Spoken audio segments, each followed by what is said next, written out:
bienvenue dans ce nouvel épisode des pionnières de l'investissement. Moi, c'est Amani et je suis avec... Aline, C'est ça. On est ensemble pour cet épisode et on est très contente qu'on enregistre cet épisode pour vous.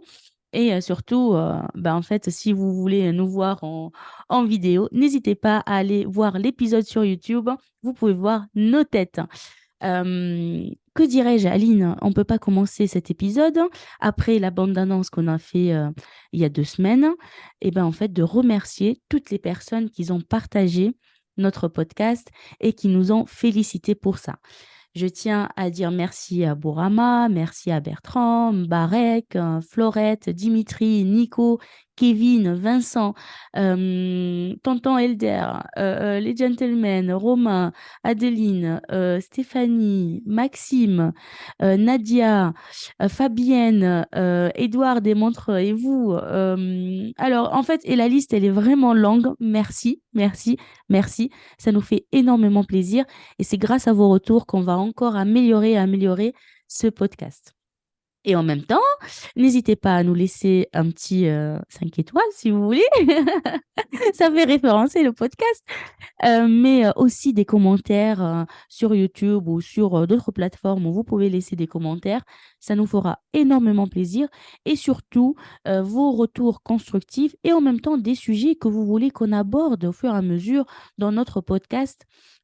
Qui est notre première motivation, c'est le partage de notre savoir.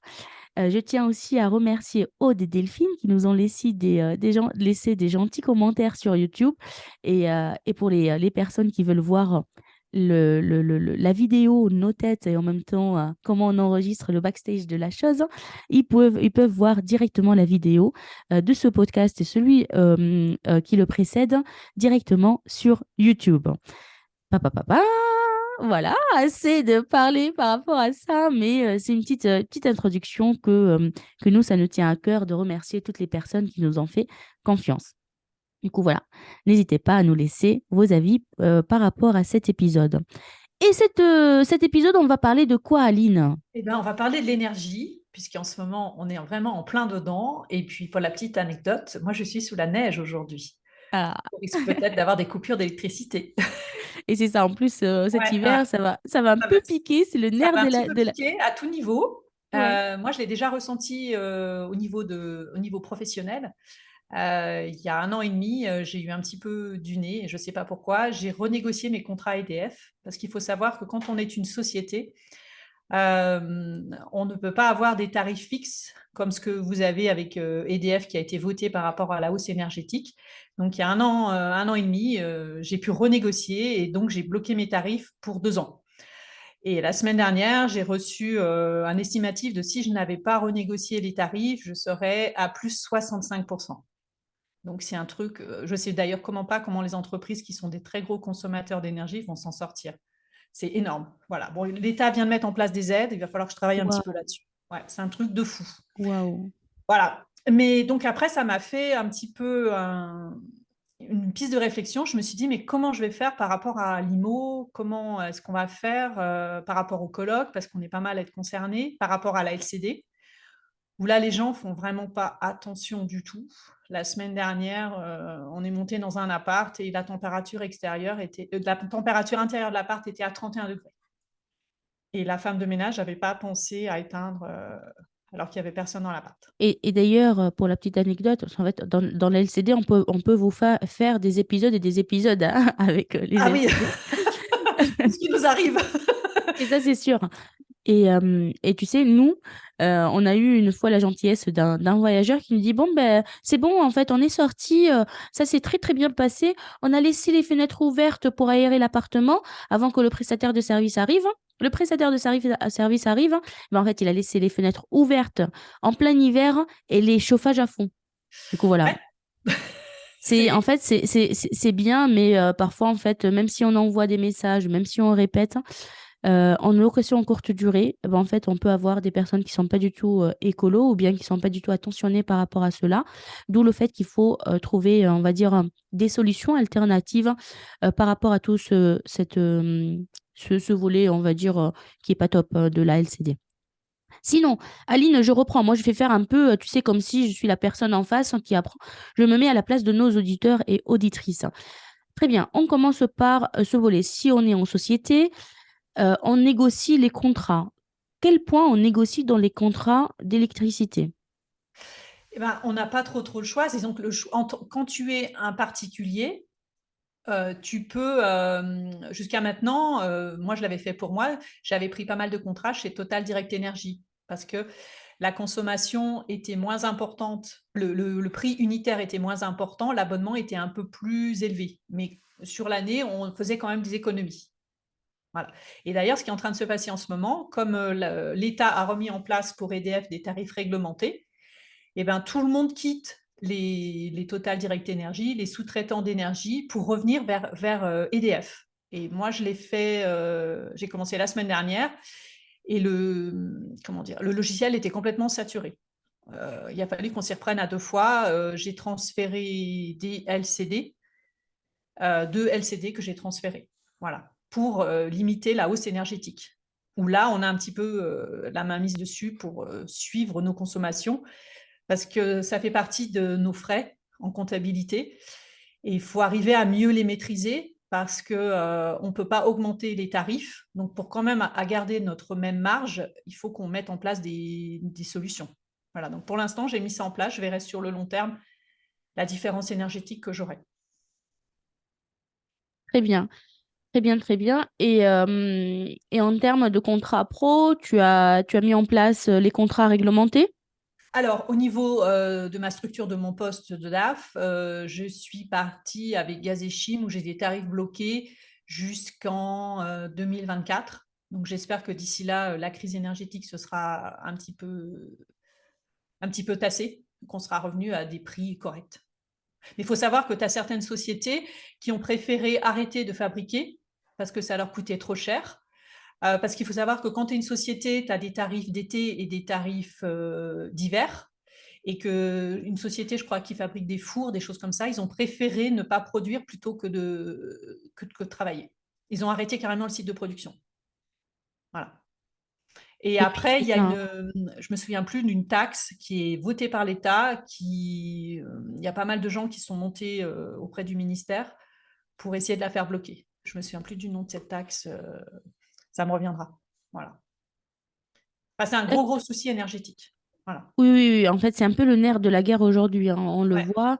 Et même, bah, en fait, dans les ménages lambda, ça reste quand même un point à améliorer, un point à trouver des solutions pour cet hiver. Mais nous, bien sûr, on parle à des investisseurs, mais tout ce qu'on dit, ça peut s'appliquer aussi pour une personne qui veut aller dans l'investissement, mais qui a aussi aujourd'hui sa résidence principale, bah, de toute manière, la facture d'électricité qu'elle paye tout simplement. Ouais. Très bien. Si je me mets dans la personne lambda, j'ai un contrat d'électricité. Ma facture, ça consiste à quoi en fait dans l'électricité? Ben, tu as comme ta facture Orange, tu as l'abonnement qui est une partie fixe et après tu as une partie variable qui dépend de ce que tu vas consommer. Et après tu as les taxes et puis après tu arrives à ton TTC. Et c'est ce montant-là que tu déduis de ton revenu. Ça dépend si tu es en LMN, enfin tout dépend le type d'exploitation que tu as. Mais c'est Moi, une en fait, charge. c'est un peu ta charge. Voilà. Oui, complètement. Et il faut avoir, comment dire, pour arriver à avoir des biens rentables et à gagner de l'argent, soit du cash flow, soit des marges correctes, c'est un poste qu'il faut pas ne pas oublier de négliger, qui est Oui, super mais important. on va vous partager déjà des boulettes qu'on a fait nous. Ouais, Bah, en fait, pour vous expliquer un peu, c'est qu'il y a deux catégories de contrats. Il y a les contrats où tu vas suivre ta consommation, on va dire, réelle, hein. Il va y avoir bien sûr toujours dans chaque contrat la partie fixe et la partie consommation, mais il va y avoir aussi d'autres contrats où c'est un prélèvement mensuel d'une certaine somme et après il y a une régularisation par rapport à la consommation une fois par an. Et là, quand on est, on va prendre deux cas. Quand on est en colocation et quand on est en location courte durée. Après, Aline, bien sûr, tu me corriges ou bien tu rajoutes par rapport à ton propre vécu. Et bien, en fait, quand on est en colocation, pardon, on peut prendre en charge, nous, l'électricité, mais attention, attention, attention, on n'a pas le droit de revendre l'électricité. que dans le cas où on met l'électricité dans un forfait, c'est-à-dire c'est pas à la consommation. Supposons que j'ai un recul par rapport à une année ou plus, par rapport à la consommation d'électricité, sachant que pour cette année, on n'a pas de visibilité. Et je me dis, voilà, c'est à peu près 100 euros par mois. Je me mets charge, on va dire, dans le forfait, euh, 34 euros, par exemple, ou 33 euros pour chaque colocataire si c'est une colocation de 3 chambres. D'accord? Au fur et à mesure qu'on avance dans l'année ou au moment où ça régule les charges, en fait, on se rend compte que finalement, on a beaucoup dépassé car il peut y avoir de l'abus par rapport aux colocataires ou des personnes qui sont en place. Bien sûr, en fait, on ne peut pas avoir la régularisation de charges parce que on est dans le cas de forfait. Et comme on est dans le cas de forfait, en fait, ce sera dans notre poche où on va Pour notre pomme. payer. Voilà. Ça On va soyez- diminuer notre résultat et en fin d'année, on aura moins d'argent. C'est ça, c'est ça, c'est ça. Et finalement, en fait, ça peut un peu fausser notre calcul de rentabilité, de rendement, de cash flow. Euh, et, euh, et en même temps, finalement, ça fait des personnes qui ne sont pas responsables de la consommation d'énergie dans notre appartement. Bien sûr, hein, je parle en général, il y a des personnes qui sont très respectueuses par rapport à tout ce volet-là, mais malheureusement, il y a d'autres abus. Et personnellement, ce que j'ai mis en place, à partir du moment où j'ai dû payer 800 euros à la fin de l'année pour un appartement, en fait, je me dis hop, hop, hop, hop, hop, stop. C'est vrai que c'est moins de casse-tête que je paye moi l'électricité si jamais il y a de turnover ou autre. Mais à partir du moment où je vois que les personnes ne sont pas très responsables, je dis allez, stop. En fait, un de vous, trois, il prend le contrat d'électricité en charge et après, vous répartissez entre vous et vous vous payez entre vous. Et à partir de ce moment-là, en fait, l'électricité a été très, très bien consommée, on va dire. Ils sont plus responsables. C'est l'humain, hein, mine de Ah ouais, rien, hein. ouais, tout à fait. Moi, j'ai vraiment eu le cas où j'avais. Voilà, si tu peux nous partager, toi, Ouais. ton retour par rapport à ça, Aline. Alors, j'avais deux appartements similaires, à peu près à la même surface. Il y en avait un où j'avais, donc je pouvais comparer deux colocs de chacun 3 chambres. Et à un moment, je me suis rendu compte que la consommation passait du simple au double. Voilà. Donc, je me suis dit, bon, on ne peut pas dire que c'est un problème d'isolation. Les appartements étaient tout refaits. Enfin, je me suis posé des questions. Donc, à partir de ce moment-là, ce que j'ai commencé à faire, c'est ce que tu viens de dire. J'ai commencé à le faire il y a 1 an et demi. C'est-à-dire que quand j'avais un turnover, je leur ai dit maintenant, en plus du loyer, vous avez la partie EDF. Et comme par hasard, les gens sont devenus beaucoup plus responsables. Voilà, c'est un truc, j'en revenais pas. Donc pour les colocs, maintenant, c'est systématique. J'ai plus qu'un appart où c'est une personne qui est assez ancienne dedans. Voilà, où j'ai encore le contrat, mais des personnes qui rentrent derrière, je leur envoie la facture et on divise par le nombre de chambres. Et puis pour l'autre personne, j'avais eu l'idée de ne pas mettre une somme forfaitaire, mais une provision pour charge. Donc je vais pouvoir faire la régule. Mais c'est galère, tu perds du temps. Le prorata, tu es obligé d'attendre que ton AG soit clôturé. Enfin bon, c'est une perte de temps et d'énergie. Donc, mais je fais comme toi maintenant pour les colocs et ça va beaucoup mieux. Et oui, hein, à partir du moment où, mais vraiment, surtout quand on démarre dans l'immobilier, hein, Ouais, pour moi, en fait, c'est tout ce volet électricité. En fait, c'est énergie. que soit c'est une tâche que j'aime pas et je la mets, en fait, je fais un peu l'autruche. Mais vraiment, au début, c'était ça, hein. Et au moment où ça vient la facture, c'est qui va la payer? Ouais, C'est c'est moi. tout. Mm. Et finalement, en fait, je me dis, mais il faut que je m'y penche un peu plus dessus. Enfin, il faut que j'entre encore plus dans le détail.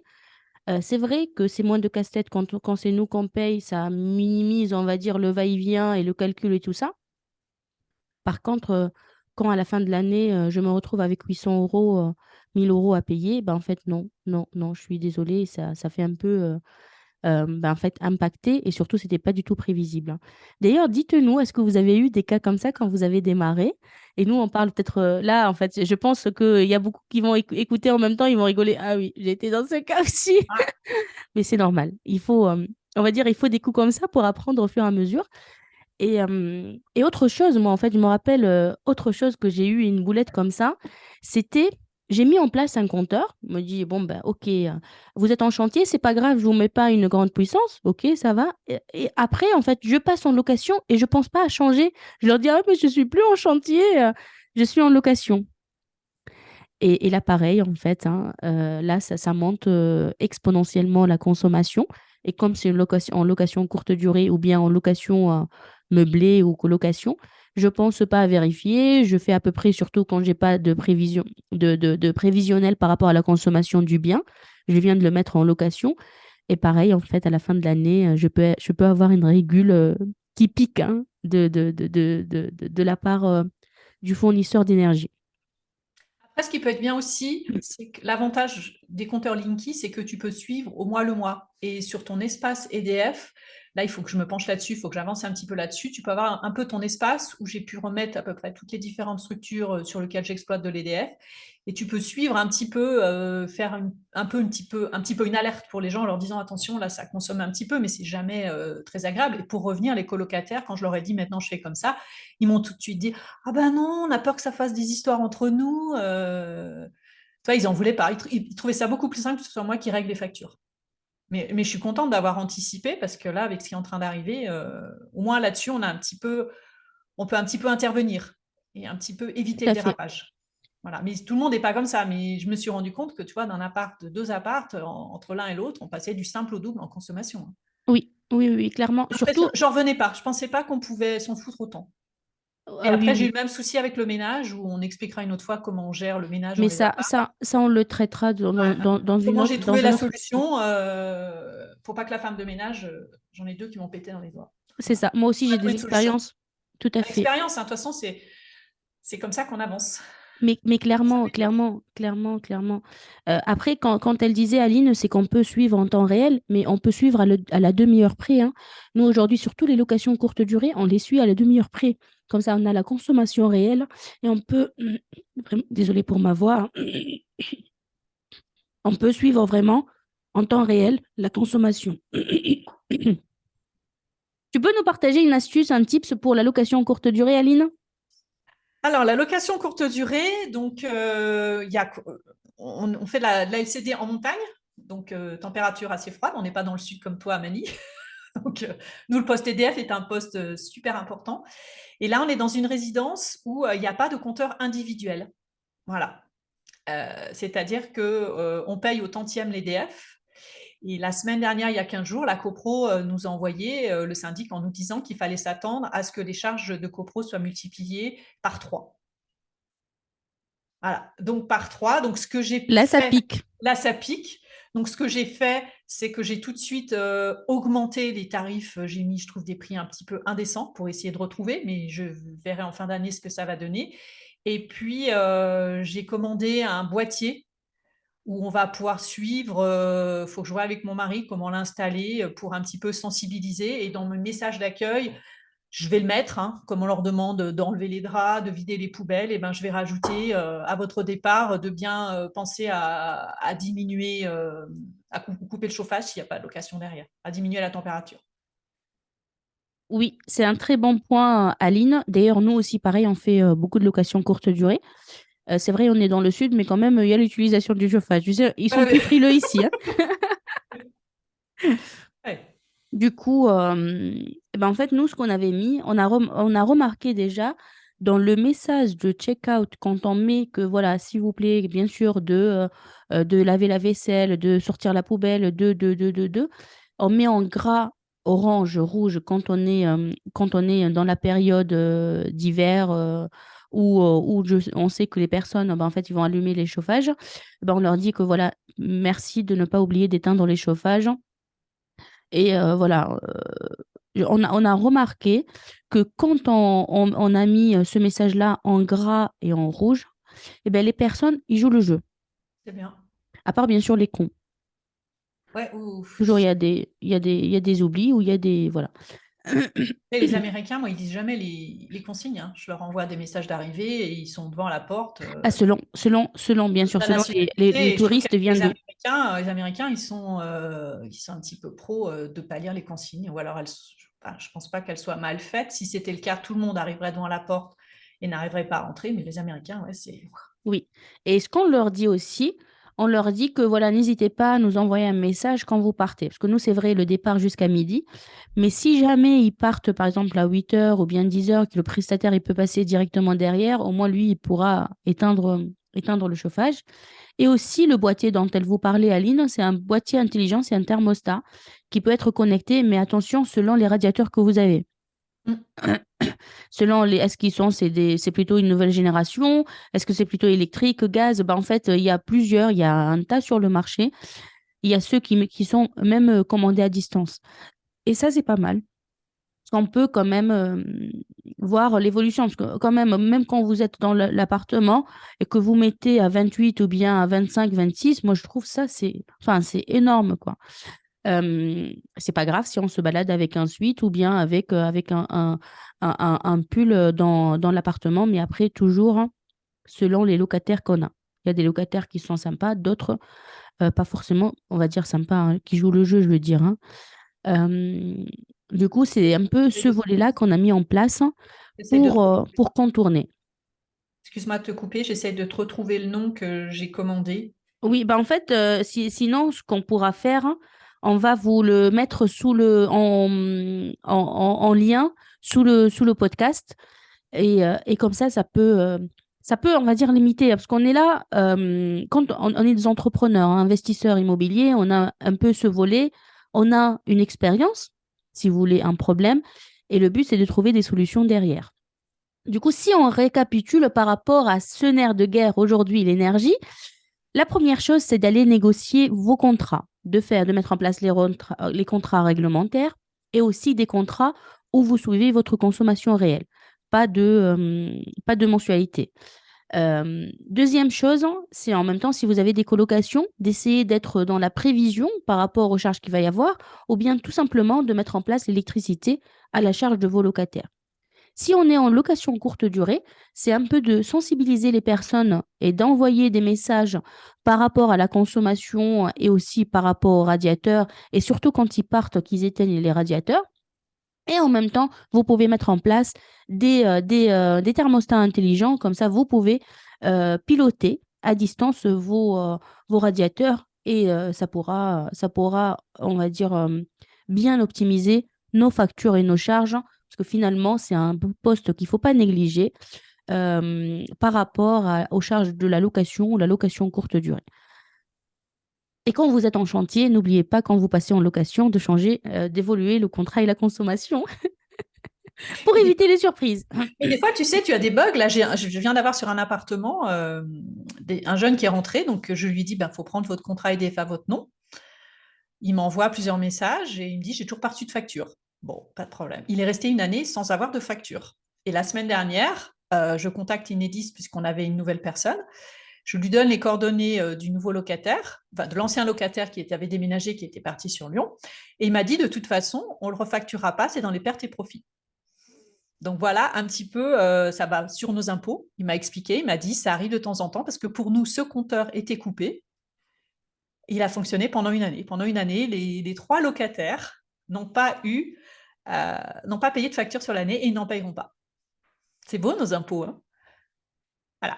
Enedis m'a dit, on assume, c'est notre responsabilité. Pour nous, le compteur était fermé. Alors, il faut préciser Eh que c'est bien, pas un compteur Linky, c'était un compteur classique comme ceux qu'on avait avant. Mais pendant une année, ils n'ont pas payé de l'énergie. Voilà la petite anecdote de la semaine dernière. Voilà. c'est bon à savoir. Bon, enfin voilà, je ne savais pas. Moi, je pensais qu'ils allaient quand même le renvoyer, puisque je leur ai donné les coordonnées, j'aurais tout donné. Il m'a dit, ben non, on va pas s'amuser à courir après des gens. Ouais, ouais, Donc, étant ouais, dans ouais. une Bon, région assez froide, je me dis, ben, c'est quand même un manque à gagner pour l'État. Enfin, c'est mis, à mon avis, 1 200 € en admettant qu'ils aient été responsables, 1 200, 1 500 €. Voilà. Et la semaine prochaine, j'ai une division de compteurs avec Enedis, donc on va voir comment ça va se passer. et oui, On mais en rajoute fait, un compteur. on fera d'autres épisodes par rapport aux divisions de compteurs, Ouais, par rapport à la création de logements. par rapport à la division. Là, c'est Et une oui, super et division. oui, oui, oui, oui, oui, c'est des coûts et c'est de l'optimisation à faire aussi. Bon, ben, écoute, Aline, est-ce que tu as d'autres tips à nous donner? Non, écoute, j'ai retrouvé le nom de ce que j'ai commandé. Si ça... Ouais, Mais ce qu'on fera peut-être, c'est thermostat. Ce qu'on fera, c'est que je vais le mettre en application et puis je vais voir comment j'arrive à le mettre en place tout en sachant que je ne suis pas une grosse geek. on refera un update par Voilà, on rapport fera un à autre ça. épisode en voyant, enfin, on verra ce que ça a donné après l'hiver. En fait, dans la majorité des cas, pour ces thermostats intelligents, c'est que normalement, ils sont pas très compliqués à mettre en place et de point de vue ergonomie, on peut quand même les connecter avec une application. Et c'est fait pour que toute personne lambda, même si elle n'est pas geek, elle arrive à les mettre en place. Mais tu nous feras ton retour. Et pour les personnes qui nous écoutent, hein, ben, en fait, on mettra le lien juste en bas de l'épisode.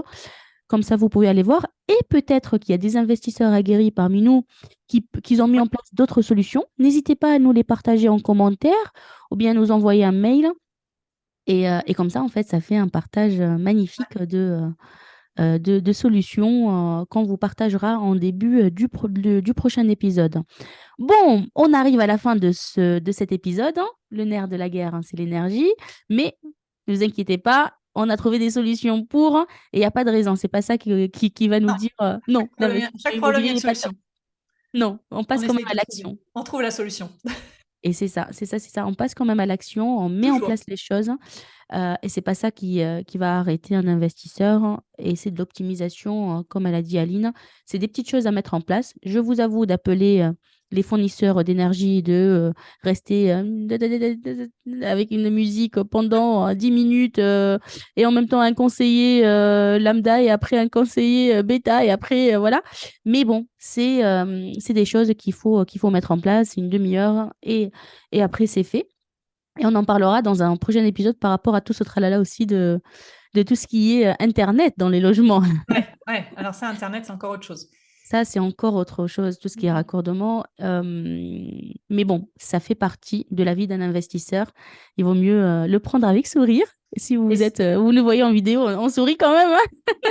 c'est super important. On a la main, on peut intervenir là-dessus et à la fin de l'année, et ben, ça peut avoir un incident sur votre résultat. Ça peut améliorer pour ceux qui sont LMNP votre cash flow.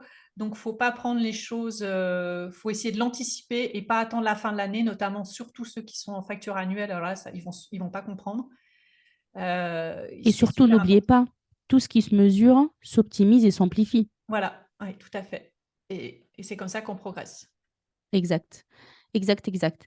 Bon, mais par contre, moi, je veux bien dire quelque chose aussi. Mettez en place les investissements, que vous ne prenez pas ce coût d'énergie et d'inflation qui vous impacte votre vie. On est d'accord que oui, on est dans l'optimisation, mais par contre, objectivement, ça n'impacte pas notre vie grâce aux investissements qu'on a mis en place, grâce à ce levier de richesse de l'immobilier. Du coup, passez à l'action et commencez vos investissements. Et nous, on se voit dans le prochain épisode avec Aline et on vous souhaite en fait tout ce qui est de beau dans vos projets de vie quotidiens. Je te laisse la parole, Aline, et on se dit bye. Je te rejoins, Mali. Plein de belles choses. Et puis, garder faut avoir une belle énergie positive. Et puis, à chaque problème, il y a une solution. Voilà. Yes, Belle yes, yes. journée. À bientôt dans les À pionnières de bientôt. l'investissement. Bye bye.